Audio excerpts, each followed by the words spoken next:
Hello and welcome to another edition of Snakes Territory. I'm Jesse Friedman alongside Jack Sommers. And Jack, our track record doing these post-game shows is not great. Diamondback, I don't have the numbers in front of me. It feels like the Diamondbacks lose just about every time we do one of these. Our timing seems to be unfortunate. And this game followed kind of a similar pattern as some of their recent games. Zac Gallen was pretty good until he wasn't. Gave up a 4 spot in the 6th inning. The Diamondbacks offense remained stagnant. Ketel Marte homered early. Gabriel Moreno hit a 2-run shot in the 9th inning, but outside of that, not much going on offensively, and the Diamondbacks lose 4-3. I blame you, Jesse. The schedule is 100% in your control. So, I need you to whip out your crystal ball and figure out when the D-backs are going to win so we can do a post game at that time. I'll do my best. Yeah, I feel like my track record in that sense has never been great over the years. But yeah, just again, Jack, more of the same. I guess the storyline today really revolved around Zac Gallen, as he was really good for 5 innings, did not allow a run, had only allowed. I only allowed 3 hits in the entire game as things turned out, but that 6th inning, things just really backed up on him. Once again, it was the walks and lack of command that got him in trouble. This is just a repeating theme now for quite some time, something that we've discussed before. I have a few comments to add about that in a moment, some things that we've heard from pitching coach Brian Kaplan, from manager Torey Lovello, and just a little bit of research that we've done. But yes, it's gotten to the point where he's been consistently inconsistent. I mean, the only thing that's actually been predictable about Zac Gallen is that he's going to walk a lot of guys and get himself into trouble with the walks. So unfortunately, he's been consistent, but in a bad way. It wasn't, yeah, to your point, it wasn't like Gallen got totally rocked in that 6th inning necessarily. He gave up a leadoff single to Victor Scott. Then Lars Nootbaar drew a walk against him. So it was 1st and 2nd, nobody out. The Cardinals wound up having Austin Wynn bunt. So it was a sac bunt, 2nd and 3rd, and 1 out. Then the Diamondbacks made the decision to intentionally walk Brendan Donovan once that count got to 2-0. So now you've got bases loaded, 1 out. You're thinking you can maybe get a double play to get out of there. And then Zac Gallen is just unable to get Ivan Herrera to chase a curveball out of the zone. So he walks, forces in the tying run, gets Alec Burleson to strike out, was able to kind of work his way. It was an 0-2 count, and then it was a 3-2 count, but he wound up finding a way to strike out Burleson. But then, of course, the big blow, Nolan Arenado delivering a base-clearing triple on a fastball up in the zone. That took a 1-1 game and made it a 4-1 game. Yeah, and I mean, sure, there was a little bit of bad luck maybe for Gallen. Perhaps that ball hit to center was catchable. Alek Thomas got there pretty much the same time that Lourdes did. Maybe he was worried about a collision. He slid and banged into the wall. I don't know if he's more worried about colliding with Lourdes or the wall, one or the other. Would have been a great play. We would have been talking about that saving the game had he come up with it. It was that close to being a game-saving play, but it went the other way. He did not make the play, and here we are. It didn't feel, at least to me, Jack, like even before the 6th inning that Zac Gallen was in complete dominant form. He was certainly getting outs, and 5 scoreless innings is nothing to sneeze at. But, he wasn't really dominating Cardinals hitters. It didn't seem like at bats against him were super uncomfortable. He was generating some soft contact, some somewhat lazy fly balls, but he also wasn't pounding the zone even before that 6th inning. He ended this game with 100 pitches. Only 55 of those 100 pitches were strikes, 55 strikes, 45 balls. And that wasn't just because of the 6th inning. It felt like before that, Gallen's command was still a little bit shaky, and he was just finding a way to get enough soft contact to push through that. Yeah, absolutely. He issued a 2-out walk to Brendan Donovan in the 1st inning. In the 4th inning, he then hit Donovan with a curveball on the knee. And so, you kind of he got out of it with a strikeout looking and a double play. By the way, Ron Culper had a really terrible night. Yeah. um, you know, he rang up Corbin Carroll to start the game on a pitch way above the strike zone, and then that strikeout looking in the fourth that Gallen, I think it was that one that Gallen got against Herrera. The pitch was way below the strike zone. I don't know how you missed that far above and that far below, but he did. It was interesting. I looked up Culper on umpire scorecards, and he's only this is only the 11th game he's umped behind the plate in the last year plus. So I think he must have gotten hurt or had an injury or an illness at some point to keep him out. His prior ranking as an umpire wasn't bad. It was actually maybe kind of in the upper 40%. Certainly wasn't one of the bottom 10 guys. So that's just an aside on Ron Culpa. He did not have a good game, really made some bad calls. Ended up running Ali Marmo, who came charging out of the dugout to protest that called strikeout. Didn't work out too well for him, except his team won. But back to Zac Gallen. Yeah, so I think that, we just need to have the talk. I've been avoiding it, Jesse. I've been trying to be diplomatic, and I want to preface everything I'm going to say by first commenting Zac Gallen is a tremendous world-class athlete. He's also an accountable human being who every time we talk to him, he stands in front of his locker and he does his best to explain what he was thinking, what was going on. He always treats the media professionally. He's terrific with the fans. He always signs. He goes to events. I have nothing negative to say about Zac Gallen, the person, or him as an athlete, or for the effort that he puts in. So with those comments aside, Zac Gallen's problem appears to me, in my opinion, to be a mental issue, plain and simple. And of course, one can never know what's inside another man's head. But we've heard Brian Kaplan say that Zac needs to be more aggressive. And at the same time, today we heard Torey Lovello simply identify Zac's inability to tamp down his walk rate as leading to most of his problems. He either walks a lot of guys and puts them on when things go wrong, or he nibbles around the edge of the strike zone, and when he finally comes in, he gets hammered. And I truly believe this goes back to late in 2023. We've talked about this before. I did some analysis, and he was started getting hit hard inside the strike zone in July and August.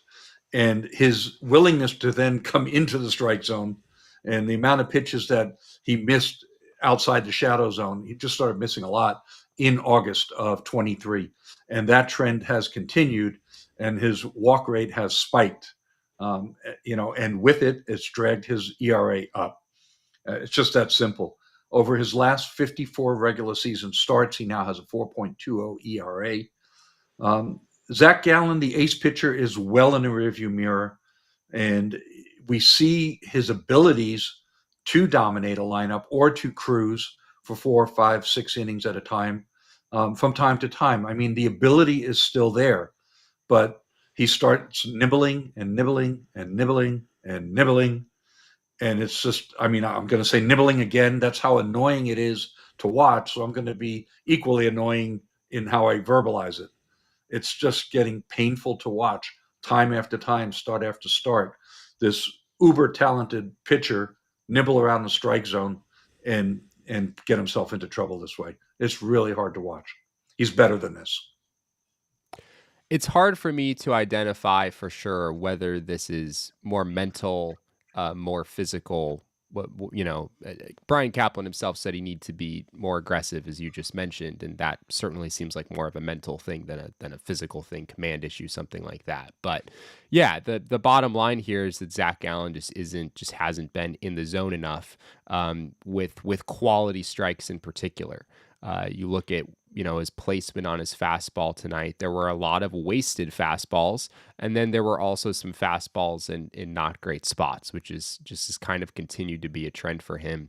Looking at the log of pitches that Gallen threw in this game, his zone rate, Jack, was only 35%. So only 35% of the pitches that he threw tonight were actually in the strike zone. And that means that Zac Gallen is then very chase dependent. Like, we do see games where other teams are overly aggressive against him, and they'll look really silly because Gallen has a nasty curveball and he's got a pretty good changeup some days, and he can make you look really ridiculous if you're willing to chase out of the zone. But to the Cardinals' credit, they chased some pitches tonight. Their chase rate was still reasonably high against him, but with him only throwing 35% of pitches in the zone, I mean, they'd have to be chasing like basically everything for Gallen to really be successful. And the changeup in particular stands out to me tonight, Jack. Gallen threw 18 changeups. Only one of those was in the strike zone. And he only generated 4 swings on that pitch in 18 pitches. So it's just, you've got to be able to throw that for a strike every once in a while. Otherwise, opposing hitters are just going to lay off it every time. Well, it also goes back to something else Torrey said today, which is Jack's always trying to make the perfect pitch. Yeah. And, that goes back to nibbling. I mean, however you want to phrase it, I'm pretty convinced that he's getting in his own way at this point. I think he's overthinking it. I think he's trying to make the perfect pitch every time. I think he, like you just pointed out, sometimes he can be stubborn to a fault in trying to make a pitch work. Look, it's a hard game, and who the hell am I? I can't stand on the mound and do what he does. But our job here is to analyze what we're seeing and explain it in a comparative basis compared to what we see from other pitchers across the league. That's the best that we can do here. And what we're seeing is a fella that has the ability to be an upper echelon, top 20, 30 pitcher in Major League Baseball, and he's fallen into the 60 to 90. He's a number 3 starter at this point, of the 4 ERA, but he's durable. That's who Zac Gallen is. His ERA right now for the season is much higher than his 5.25. But, right now and for the last almost 2 calendar years, Zac Gallen is league average innings eater is what he is. It's hard to argue with that at this point. You did mention something important earlier, which is that Alek Thomas very nearly caught the base clearing triple that Nolan Arenado hit in the 6th inning. And if that catch is made, then we're having a very different conversation. I mean, maybe Zac Gallen comes away 6 innings, 1 run, maybe even is able to pitch into the 7th inning. I imagine probably not at that point. But this would have looked very, very different if Alek Thomas makes that catch and maybe the Diamondbacks come away with a win. Unfortunately, that was not the case. On a more, is there anything else you want to say about Gallen, Jack, before we move on to happier news here? Move along. I've said my piece. Okay. All right. Well, yes, on a happier note, Gabriel Moreno did hit a long home run in the 9th inning. We're going to talk about him just a little bit here in our Arena Club spotlight, in our Arena Club player spotlight.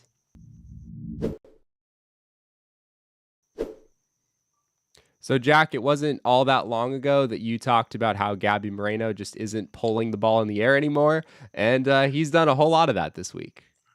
He sure has. He pulled another one to the upper deck, it looked like, from what I could see on TV tonight. Got the D-backs to within 1 run, as you mentioned earlier in the broadcast.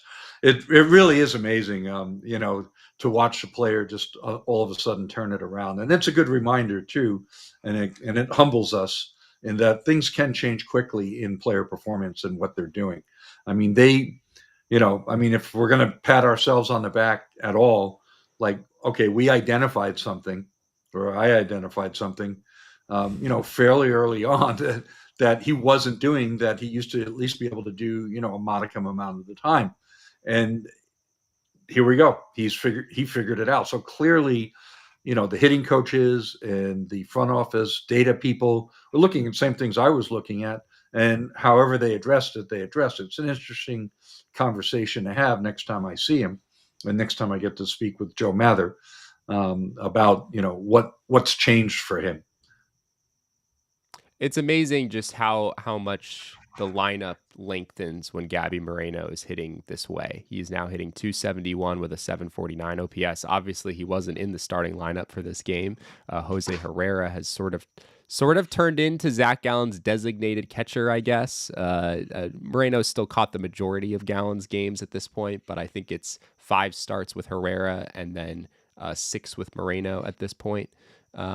Something like that. Gallen hasn't made 11 starts yet, so those numbers don't line up. But it's a roughly even split. It's a roughly even split between those two guys. Moreno, obviously, though, still found a way to impact this game. So, just continues to be impressive there, Jack. And this has often been the case for Moreno, where maybe he'll start out the season a little bit slowly, but then he generally finds a way to get on a run, and that run can last for a pretty good while.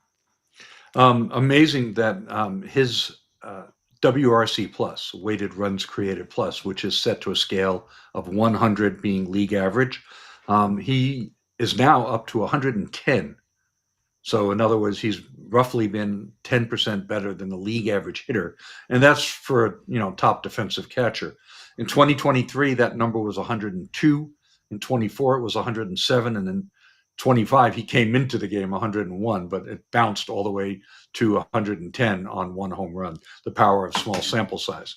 Point being, though, Gabby came in to this season under 110. In other words, roughly is slightly above, 5% above league average hitter, give or take. If he is able to produce at 110 or higher and remains durable and doesn't get hurt and does his job behind the plate, that's easily a 4-WAR or more catcher. Yeah. And defensively, Gabby is not graded out as well as we're used to seeing.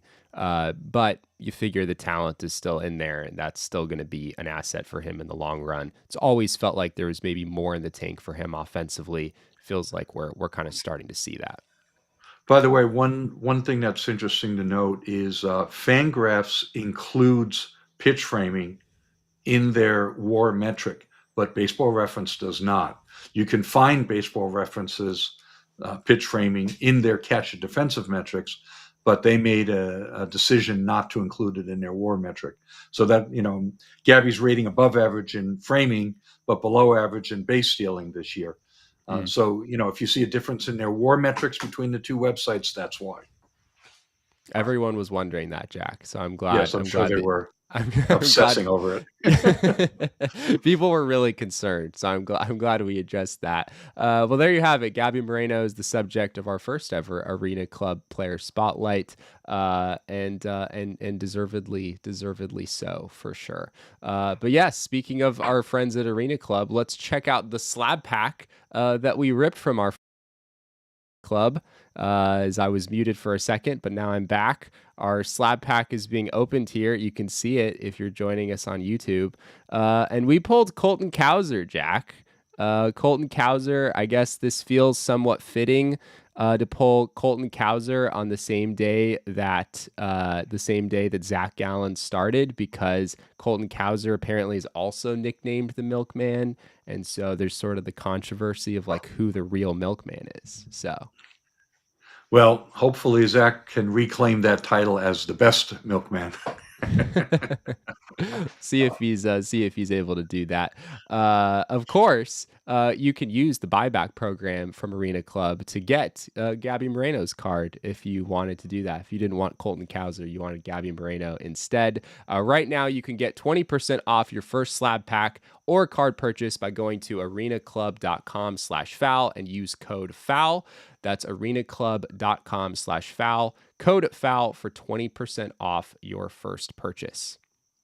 Well, I think we've covered kind of all of the major storylines from this game, Jack. I guess the one thing we maybe haven't hit on yet is that Miles Mikolas deserves some credit here. He has been pitching really well lately, and he threw 6 innings of 1-run ball against the Diamondbacks, only needed 81 pitches to do so. And it seems like Mikolas is the type of pitcher that the Diamondbacks can kind of struggle against, someone who just kind of specializes in really pounding the strike zone, trying to get outs early in counts, and he was able to do that tonight against the Diamondbacks.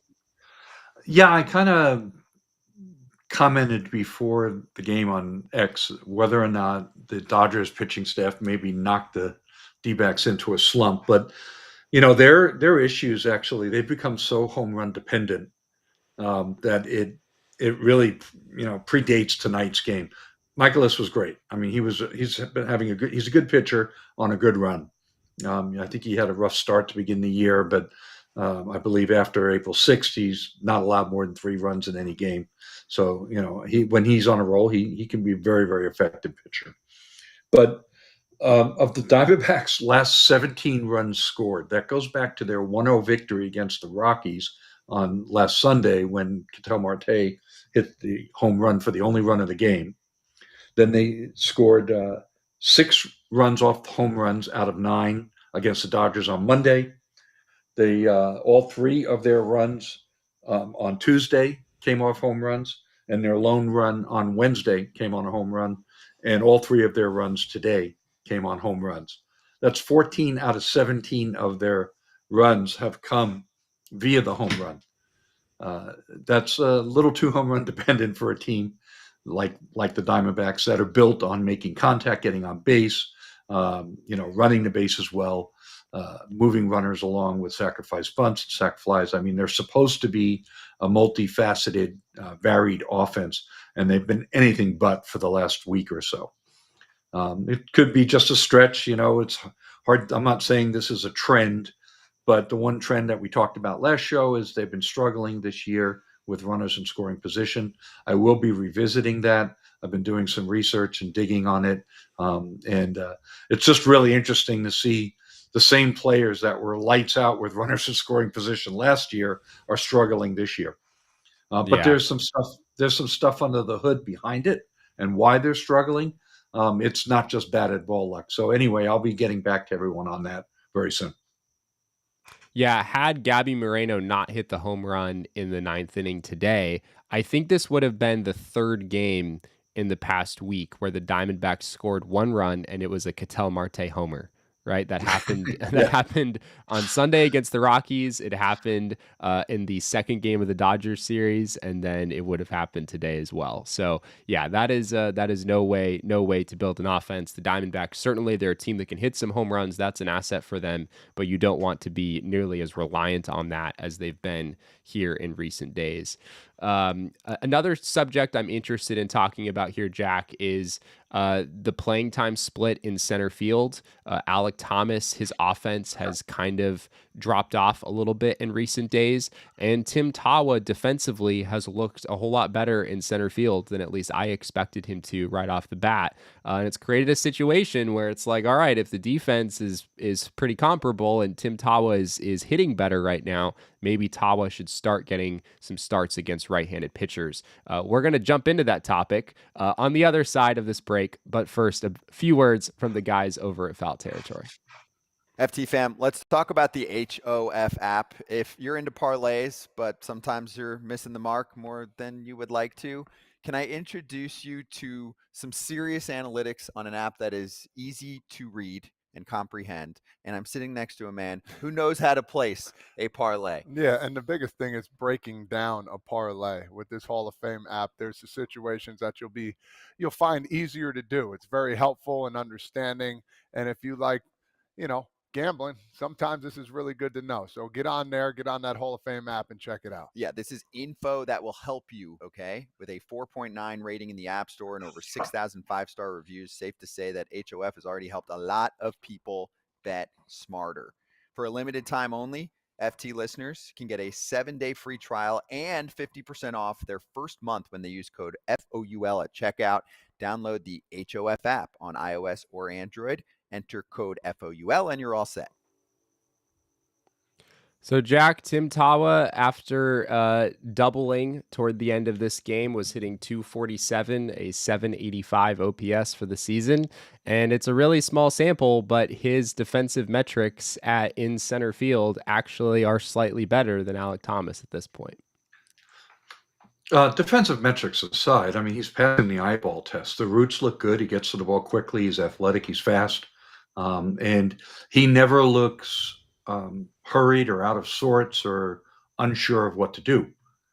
So it's been pretty impressive. I mean, look, he's played plenty of center field, as I wrote and we spoke about.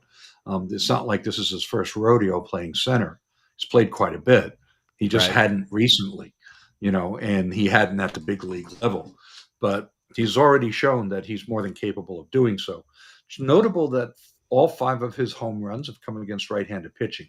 His batting average is low against righties, but he can certainly hit them. He's hit 5 homers against them. So, this is going to be something interesting to watch, whether or not Alek Thomas starts to lose time against right-handed pitching to Tim Tawa. That absolutely could happen if things continue the way they're going.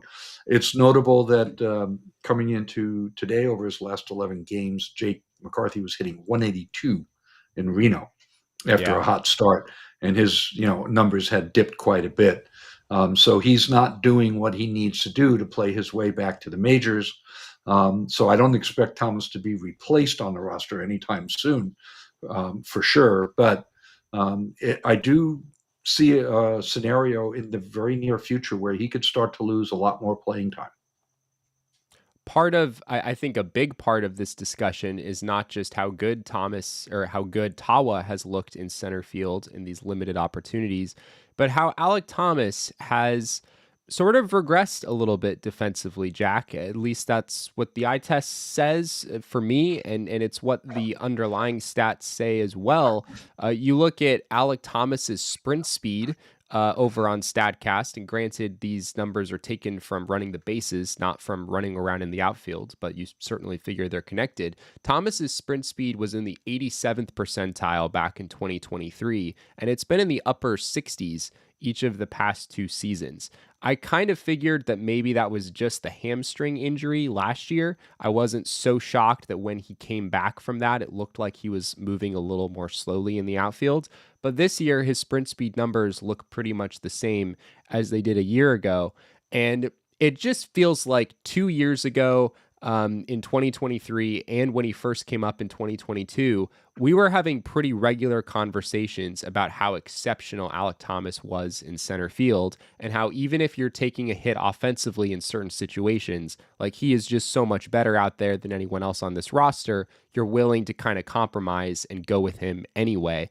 That just is not really the center fielder defensively that we've seen last year or so far this year.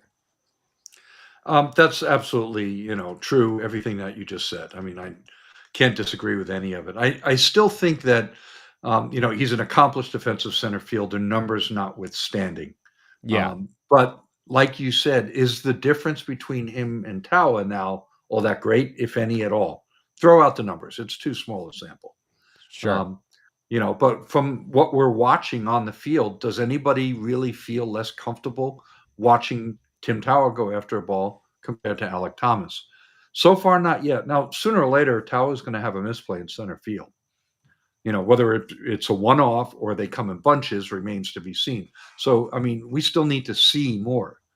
But I know that I feel a lot more confident in something good happen when Tim Tawa steps to the plate, without question. And I'm not discerning any real difference on the defensive side of things. By the way, Thomas's WRC plus is now down to 92. Yeah. So, I mean, we're starting to see Thomas's BABIP and batted ball luck kind of, regress to the mean. He was stinging some balls early. So it looked like he was hitting the ball harder, but that's kind of gone away. His ground ball rate's still super high. Tim Tawa's got a 112 WRC plus. I mean, we're not talking miles of difference here, but it's significant enough that Thomas is going to need to pick it up if he's not going to lose the playing time, because he's not playing better defensively and he's clearly inferior offensively. Yeah. It'd be one thing if Tawa was doing all of his damage against lefties, in which case a platoon would make a lot of sense. But as you said earlier, his batting average against righties is low, but he's also hit all 5 of his home runs against righties and still has a 757 OPS, which is, probably right around what Alek Thomas has at this point. So continues to be an interesting conversation, maybe something the Diamondbacks will look into at some point before too long. Some other good news, I guess you could say. We didn't see it in this game, but it is good news moving forward. Justin Martinez is back with the Major League Club. The Diamondbacks reinstated him from the injured list prior to this Friday game. We're going to talk about the impact of that on the other side of our final break here on Snakes Territory. I just want to say, before Arena Club, if you were trying to very actively buy, sell, trade, it was very complicated and used a lot of mail that was unnecessary. Yeah, I didn't even know how to do it, but I'm glad we have Arena Club now because it's a one-stop shop for everything card related. It is. And right now, you can get 20% off your first slab pack or your first card purchase by going to arenaclub.com/FOUL. Use code FOUL. If you're a collector, you've got to check out Arena Club. Go get after it. So Justin Martinez, Jack, is back with the Major League team. Torey Lovullo has not made it sound like Martinez will be immediately inserted back into the closer role. It sounds like he could maybe be back in the closer role quickly, but Torey has not really promised that on the front end. I think the Diamondbacks might want to bring him in a different situation, just sort of see how he looks, get a feel for that before pushing him into the closer role. But that's certainly a big addition for them. And on the other side of that, we do have to sort of feel sorry here for Christian Montes de Oca, who is called up and then was sent back down and did not get an opportunity to pitch in the majors. Yeah, I made my little rant about Dioka on Wednesday, and we had our debate. So, that what's done is done. You knew that he was going to head back down when Martinez was activated. Yeah. So what Torey said specifically, and it's always kind of funny to listen to terminology he uses to avoid saying the word closer. I mean, my Lord, just use the word. He would use it with Paul Sewald, but he has refused to use it with basically anyone else for the last 8 years, it feels like. And the irony there is, and I know that everyone's going to find this impossible to believe, but Torey likes to have a closer. If you speak to him in private, he will tell you that he prefers to have a closer. I mean, he's told me that to my face. But he works within an organization, and there's whatever other issues he has to deal with. But Mike Hazen has even said publicly, Torey likes to have a closer. This isn't a fairy tale that I'm telling people. Torey Lovullo prefers to have an established set closer. So that's something important to keep in mind. So what he said about Justin is, well, he's going to work at the back end, maybe not quite at the very back end to start. So in other words, okay, he may not close his first time out. He'll probably come out his first time in a setup role. And then he kind of giggled and said, hey, I'm like everybody else at home. If it looks good after 3 or 4 pitches, I'll be convinced he's ready to go. So like you said, I mean, as long as Justin looks good and is throwing strikes, I would expect him to take over the closer's role from Shelby Miller and let everybody slide into somewhat predetermined setup positions until the end of June. An important piece of news came out from our friend John Gambadoro. We've mentioned that Puck was not eligible to come off the IL before June 18th, but according to Gambo, don't expect Puck back until the end of June. So it's going to take longer than June 18th, which makes sense. I mean, we've watched these throwing programs and how long they take to stretch out. And so it's going to take them a while. So, hopefully we'll see AJ Puck before the 4th of July. That would be nice. But Justin Martinez needs to come back, take the bull by the horns, take over as the closer, and let the rest of the bullpen settle in behind him. He's got to lead it. He's got to do it. Whether he's got the mentality to do it, we'll find out. William in the chat said, who gets the next save opportunity, Miller or Martinez? I guess based on what Torey has said, Jack, it sounds like Miller with Martinez and maybe like a 7th or 8th inning situation of some sort. And then if he looks good, then maybe it goes to Martinez from that point forward.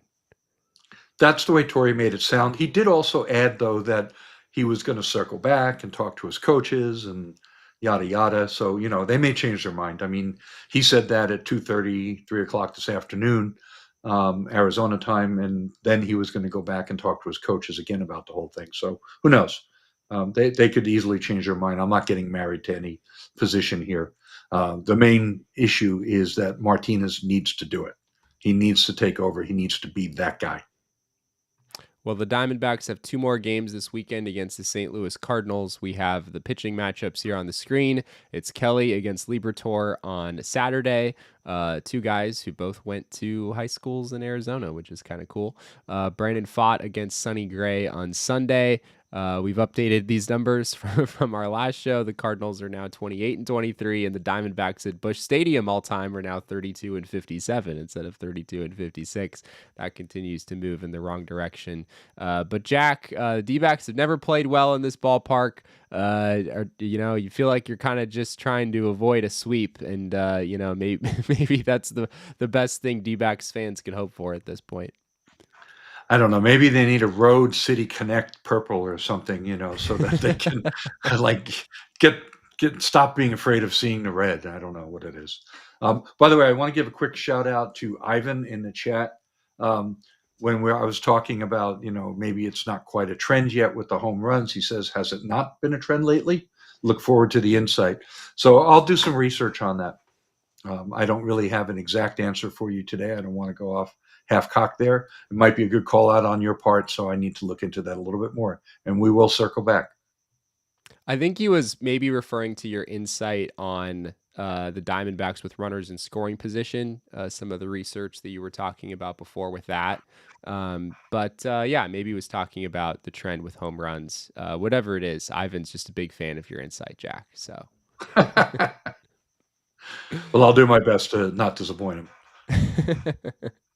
Well, that is all that we have for this Friday night edition of Snakes Territory. Again, we apologize that every time we go live after a game, apparently we're dooming the Diamondbacks by doing this, I guess. Maybe it's our fault. But before you leave, we'd really appreciate it if you drop a like on this video, subscribe to the channel if you haven't already. And for those of you who like to join us on the audio-only side after the fact, if you could leave us a rating and review wherever you get your podcast, we'd really appreciate that as well. You can find us on social media. I am at Jesse N. Friedman over on X. Jack is at ShoeWizard59, and our show is at Snakes Territory. Jack does a great job covering the Diamondbacks. Lots of great insights to share over at his website. You can find that at si.com/MLB/Diamondbacks. Thank you to all of you once again for joining us live in the chat after another bummer of a game for this Arizona Diamondbacks team. We really appreciate it. And we'll be back with another episode of Snakes Territory very, very soon.